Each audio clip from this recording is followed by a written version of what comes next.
किस व्यक्ति को कौन से शिवलिंग की पूजा करनी चाहिए और लिंग की पूजा का विधान क्या है। तो सोनक जी महाराज के सूत जी कहने लगे, हे सोनकाद ऋषियों, भिन्न भिन्न लोगों के लिए भिन्न भिन्न लिंग की पूजा का विधान है। जैसे अलग अलग लोग हैं तो अलग अलग लोगों के लिए अलग अलग पूजा का अलग अलग लिंग का विधान है। जैसे ब्राह्मण को रसलिंग यानी कि पारद की शिवलिंग की पूजा सबसे श्रेष्ठ बताई गई है। और कहा क्षत्रिय को बाण लिंग यानी कि नर्मदा के जो शिवलिंग हैं उन्हें कहते हैं बाण लिंग। तो नर्मदेश्वर ये क्षत्रिय के लिए सबसे श्रेष्ठ है। और कहा वैश्य को स्वर्ण की शिवलिंग की पूजा करनी चाहिए।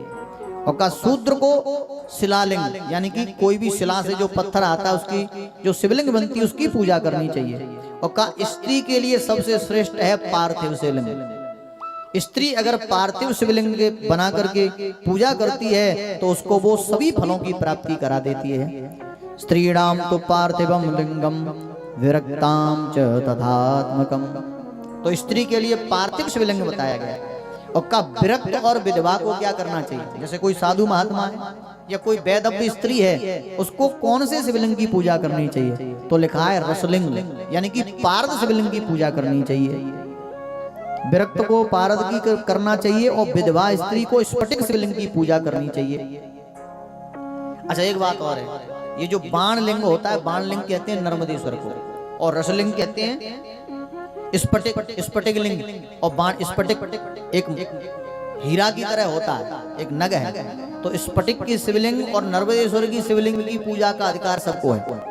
ये तो स्पेशल पूजा बताई हमने, बाकी नर्मदेश्वर की और स्फटिक शिवलिंग की पूजा हर व्यक्ति कर सकता है और इन दोनों के भोग भी पा सकता है। देखो पार्थिवेश्वर शिवलिंग के भोग नहीं पा सकते पर इनकी पूजा का अधिकार सबको दिया। और कलयुग में तो वैसे सबसे श्रेष्ठ मानी गई है हमारे पार्थिव शिवलिंग की पूजा।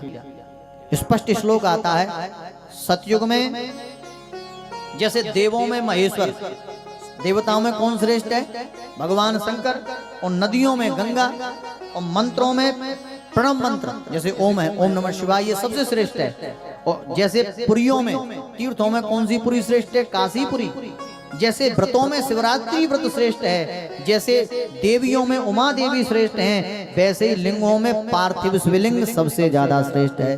बोलो शंकर भगवान की जय हो। देखिए सतयुग में मणि लिंग की पूजा का विधान था, जो मणि की लिंग बनती थी। और त्रेता युग में स्वर्ण लिंग का विधान था। और द्वापर में पार्थ शिवलिंग का विधान था। और कलयुग में केवल पार्थिव शिवलिंग का विधान है। बोलो शंकर भगवान की जय। बोलो वृंदावन बिहारी लाल की जय।